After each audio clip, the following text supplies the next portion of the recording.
Salutations everyone, and welcome to What Mattered, the show where I tell you what mattered in the news this week. This week's What Mattered actually has a real legit sponsor, April Fools. I mean, it's April 2nd, but hey, the internet's safe now. It is safe once again to go onto the internet, except that one website. You know the one I'm talking about.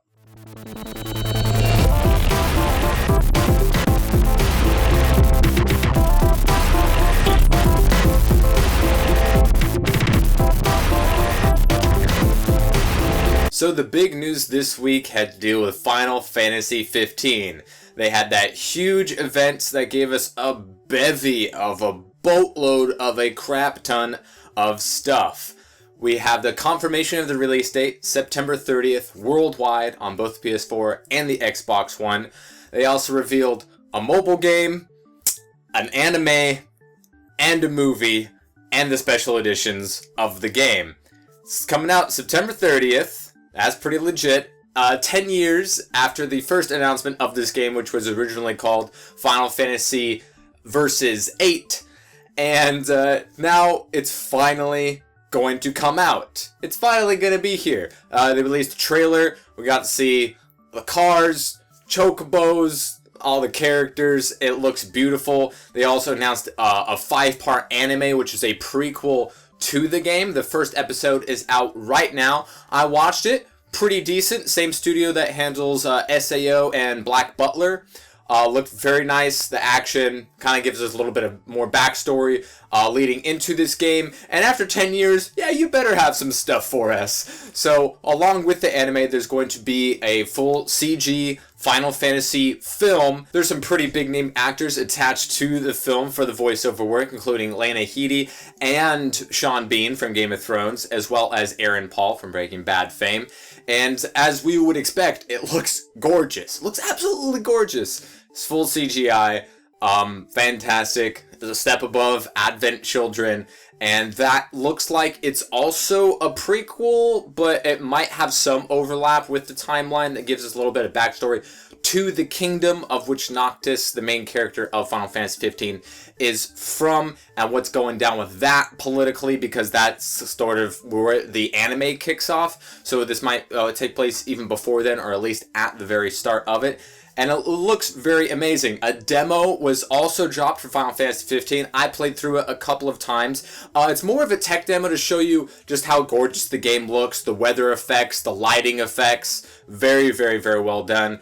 They also showed you a little bit of how the combat is going to work, very similar to how it is in the anime that we've seen, where you're changing weapons on the fly within the same combos and stuff.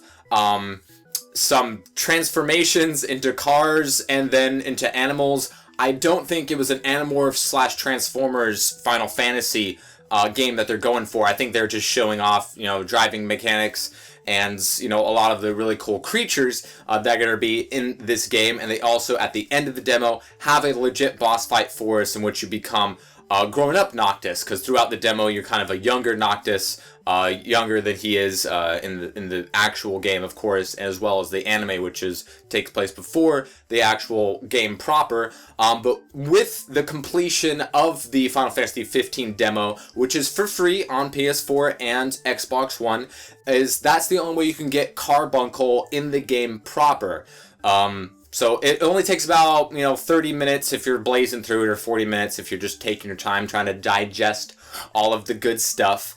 And that final boss battle was really sweet, graphically impressive, gives a little bit of taste of what the combat is going to be like, and it looks very, very fun. Many people giving it attributes of Kingdom Hearts in the combat gameplay. You can see why, because the Kingdom Hearts team was, attached to the project before they moved on to Kingdom Hearts 3, and with 10 years of development, this game is going to have a lot of fingerprints on it. But I'm very impressed. There was a little bit of a mistranslation in that they said that they needed to have 10 million copies in order to recoup their losses from this game and its marketing and all that good stuff, but that was just like their high-end expectations. So there's definitely a lot of expectations for this game that was first announced 10 years ago under a different title, and now that they have a mobile game and an anime and the demo out and a full CGI movie, there's going to be a lot riding on this and a lot of anticipation for it. But as someone who has yet to play a Final Fantasy game, it's worked on me so far. Like the anime, like the demo, and the movie looks amazing, as we would expect from the last two Final Fantasy films. Wherever you think of them now, they were very impressive visually back when they did come out, and this one looks to be very much within that same vein. So, September 30th, it's finally here. In other anime news, Fullmetal Alchemist is the next anime in line to get the live-action treatment. Of course, not a lot of successes in anime live action. We had the most previous attempt, Attack on Titan, getting terrible reviews after deviating so much from its source material in some key aspects, but in that of itself wasn't very good. It's going to start filming in July in Italy, and it has a 2017 release for Japan. No word yet on any sort of casting. It's going to be like, obviously going to have some CGI in there with the Elric brothers. And yeah, there's really no reason to get excited for this. Unfortunately, even though Fullmetal Alchemist is one of the greatest animes of all time, if you've watched, the original anime or Brotherhood or the two movies that have come out afterwards, which were all fairly good, live action anime just doesn't do well. It really doesn't. No matter who does it, for the most part. We have seen some successes in both the East and in the West when it comes to adapting manga and or anime, but we're just gonna have to hold our breaths, get a look at what this might look like, and then we can find our inner judgmental weeaboos, and yeah, so we're gonna have to wait till then. The big controversy this week had to do with Blizzard's upcoming first-person shooter Overwatch over Tracer, a very well-known character to those familiar with the game, being on the cover art of the game as well as being in the CGI preview little mini film of the game.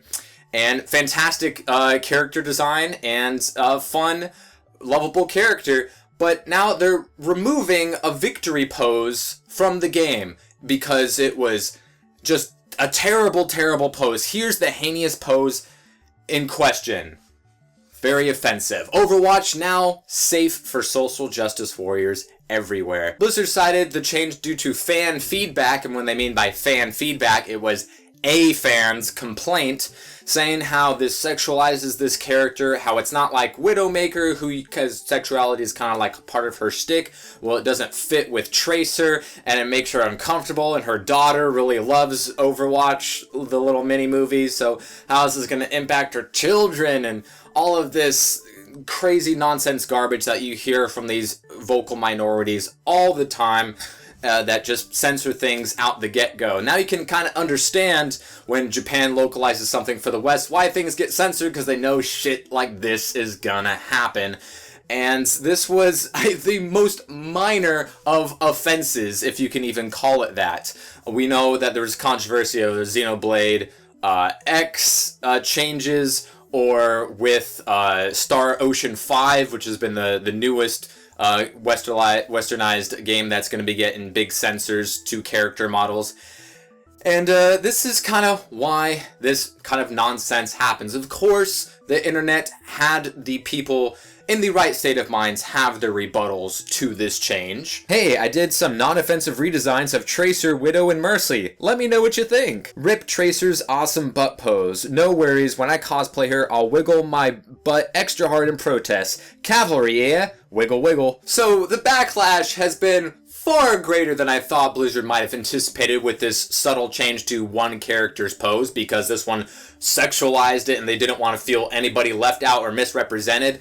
Oh, you're worried about the social justice warriors' lack of misrepresentation. Well, you're always going to have those complaints because, you don't see any handicapped lesbian Muslims in this game, so, misrepresentation. Hey, I don't see any transgendered Norwegians in this game. Hey, I don't see any, people with ambidextrous, three-thumbed, web-toed people in this game, so you're not going to be able to please everybody, but when you try to please one person, you end up displeasing even more folks that have a level head when it comes to someone. Think about the children, that tried and true little fallback that politicians love to drop on us. When you have this game that has guns and talking gorillas and these completely cartoony CGI characters that you don't want to have a negative impression on your child who A, can't understand what's going on, and B, is probably too smart to give a shit about this kind of nonsense. So yes, the pose shouldn't be taken out of the game, especially for one character, while there are other characters who have the pose, and no one's crying foul about that because, you know, this pose doesn't fit Tracer's personality or a character type. So, of course, Blizzard just caving in to one person's complaints because you have to think about the children. Well, how about you think about the people who are actually going to buy and play your game?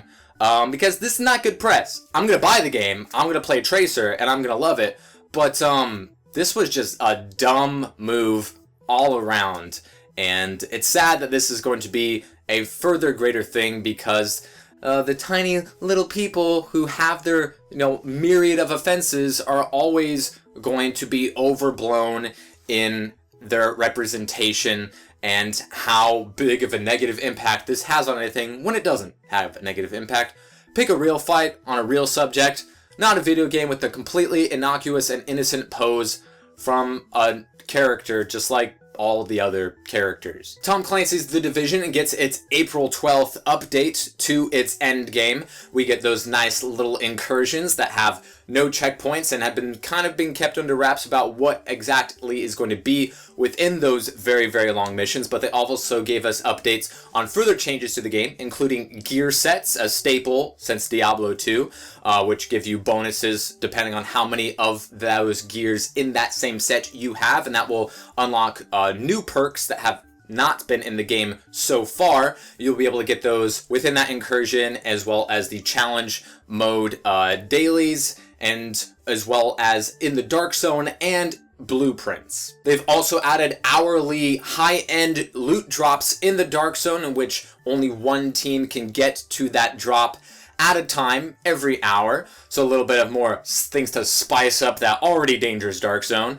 We also know that their trading in party trading will finally be happening with this update, in which you are in a party doing a mission and a loot drops. Anyone within that play session in your party you can then trade with within a certain amount of time, similar to how Diablo 3 does it. Also, since everybody is already level 30 at this point, they're going to be changing their level moniker to gear level, similar to light levels in Destiny, or, you know, similar things in other RPGs.